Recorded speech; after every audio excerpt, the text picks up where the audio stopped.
il y a un phénomène et un contre-phénomène.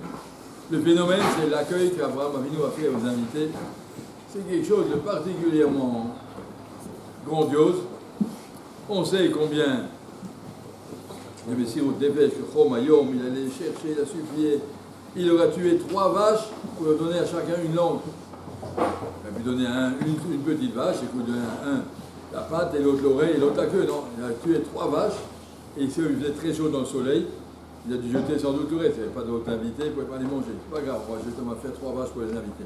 On se rend compte de l'immensité du chesed d'Abraham. Et en bas de ça, dans la paracha, juste après, l'accueil que Lot a fait aux Malachim. Pareil, les Malachim arrivent chez Lot. Lot a fait encore plus qu'Abraham, il a fait Messirut Nefesh. Il s'est mis en danger pour avoir accueilli des invités, c'était strictement interdit par la loi. La fille de Lot, quelques jours auparavant, avait donné à manger à un pauvre et les gens l'ont bu, ils l'ont enduit de miel et ils l'ont posé à côté de la ruche et laissé piquer jusqu'à ce qu'elle est morte. Donc c'était vraiment dangereux, c'était des gens méchants et pourris et horribles. Et donc l'autre, il savait qu'il se mettait en danger, mais il a appris chez Abraham Avinu, Achnasat Orchim. On voit donc une très très grande chose, et c'est la matzot à faire, il a fait des matzot, comme Abraham Avinu, c'était Pessah, supposons. Oh, et malgré tout, on voit dans la suite que l'autre était un rachat pourri. La Gemara dit comment ça se fait qu'il a eu des relations avec ses filles. Il avait toute sa tête là-dedans, il en fait ça, il était noyé, qui coule à mâcher, quand il s'est séparé d'Abraham, il a dit, moi je cherche un endroit où on peut faire des bêtises. Ah bon, l'autre était Asdom, il était un rachat. Et où on le voit, regardez ce qui est arrivé à l'autre, il allait se disputer avec les gens quand il y avait une manif dans sa porte. S'il vous plaît, laissez les gens tranquilles. Hine na ali shte banot. J'ai 2 filles, je vous les donne, faites ce que vous voulez avec les filles, mais laissez mes invités tranquilles. Comment un homme civilisé peut dire chose pareille? Je vous donne mes filles à l'écart, et moi j'ai Achnasat Orchim, chez moi c'est Kadosh. C'est tellement Kadosh qu'il est prêt à dépasser toutes les limites du Sechel, du Chesed, du contraire. Ces filles vont devenir fiers parce que monsieur, il veut faire Achnasat Orchim comme Abraham Avinu. C'est-à-dire, il a pris l'extérieur sans tenir l'intérieur. Pour Abraham Avinu, le chesed c'était un moyen d'amener les gens vers Kadosh Baruch Hu, et pour l'autre, le chesed était un moyen de réussir à être comme Abraham. Je ne sais pas ce que c'était, les habitudes qu'il avait prises. Il n'y avait aucune avodat Hashem, au contraire, on voit comme il était moufka et moufka. Abraham Avinu a dit, il avait vos pieds avant d'arriver, parce qu'il y avait la avodat Zara, et lui il leur a dit, non, avait vos pieds avant de partir, pas maintenant. On voit, l'autre c'était raté d'ailleurs, Madame Lot, elle était tellement avare qu'elle ne voulait même pas donner le sel, elle était punie qu'elle est devenue statue de sel, ce n'était pas des gens intéressants. En tout cas, on voit comment des fois des gens peuvent faire des maasim, les Sfarim insistent, ne jugent jamais les gens d'après leurs maasim. Il peut y avoir des maasim extraordinaires que par derrière c'est complètement pourri, ça ne veut rien dire. Akadosh Baruch Hu irait là-bas, Akadosh Baruch Hu regarde ce qui se passe dans le cœur, il ne voit pas ce que tu fais comme maasim. Un monsieur, il peut faire des ta'anit, une fois il y avait un tzaddik dans une ville, il jeûnait, et puis les gens commençaient à s'inquiéter, de plus en plus maigres, il continuait des tarniques et tout ça. Ils sont allés voir un grand tzaddik, je ne sais plus, chez un amour, je ne me rappelle plus, le Rav leur a dit, on va faire une takana, à partir de maintenant, quand il va au mikvé, personne ne va avec lui au mikvé, interdit. Il va seul. Il a arrêté les tarniques tout le coup. Et on a demandé au Sadi comment tu as fait ça. Il a dit celui-là, il jeûne pour que quand il va au mikvé, tout le monde regarde. Waouh, comme il est maigre. C'était toute sa gava, toute sa tava, que tout le monde regarde comme il jeûne, mais regarde de quoi il a l'air. À partir du moment où tu as enlevé ça, il va au mikvé, il va tout seul, personne ne va la serre de jeûner. Il a arrêté de jeûner. Il a déjeuné.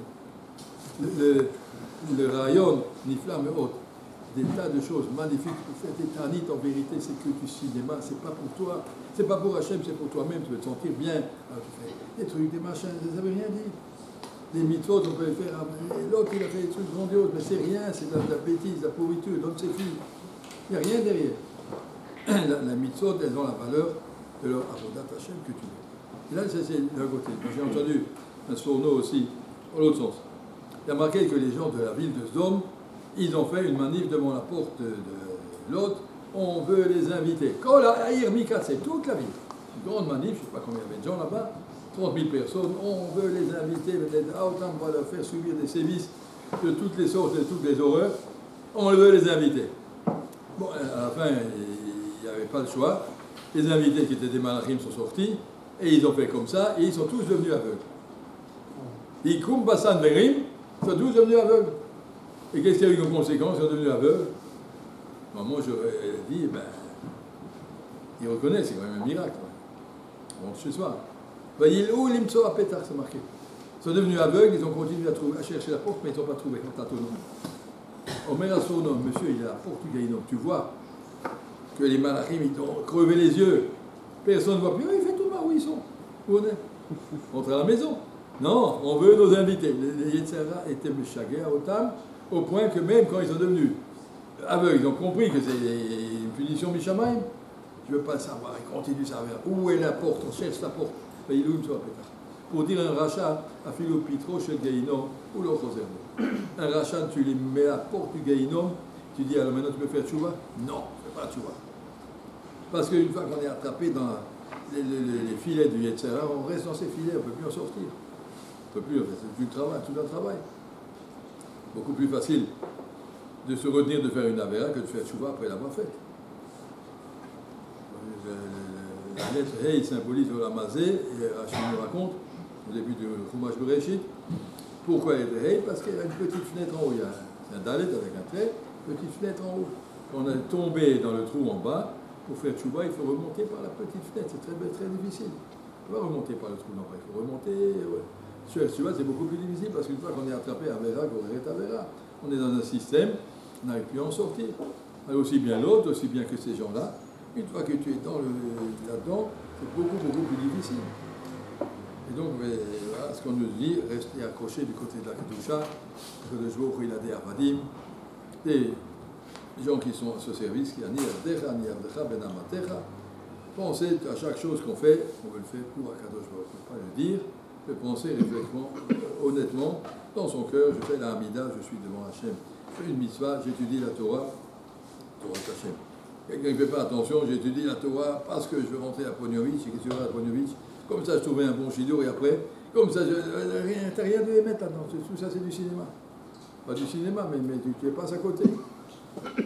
Il faut réfléchir de temps en temps, c'est pour ça qu'il y a le Seder Moussa, réfléchir de temps en temps, qu'est-ce que je fais dans la vie? Est-ce que je travaille à Avodat Hashem ou à Avodat Yetzer? Est-ce que je travaille pour moi ou pour Akadosh Baruch Hu? Ça, c'est le programme d'un homme, réfléchir, je suis au service à Akadosh Baruch Hu, ce qu'il me demande, je fais, et ça, c'est ce qu'on a entendu hier de la Kaplan sur Chazonish, sur Rachar, et sur Abraham Avinu, de voir combien ces gens peuvent mettre de côté entièrement leur cause personnelle. Je suis au service des mitzvot qu'Hachem m'envoie. Hachem t'envoie une mitzvah, tu es là. Je raconte juste une histoire pour finir, pour comprendre.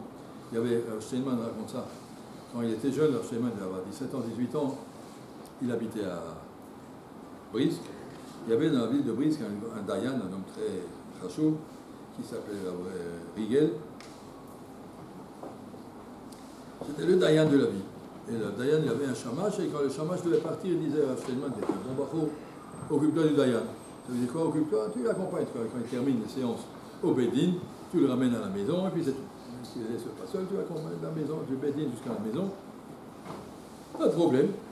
Et puis, il y a un monsieur qui attendait le Rav à la sortie du Bédine. Un monsieur un peu anormal. Et qui dit, Rébé, quelqu'un qui est comme moi, il peut se marier? Bien sûr. Mais j'ai le droit de me marier? Bien sûr. Rav, dites-le avec la bouche. Tu as le droit de te marier. Dis-le avec la bouche. Et tu as le droit de te marier. Et une seconde après, il revient. Rébé, un monsieur qui est comme moi peut se marier? Steinman dit, il n'a pas lâché. Il a accompagné le Rav pendant 3 quarts d'heure. Jusqu'à la maison, il n'a pas lâché. Il a fait répéter 3 fois. Il peut se marier. Dis-le avec la bouche. Dis-le avec la bouche.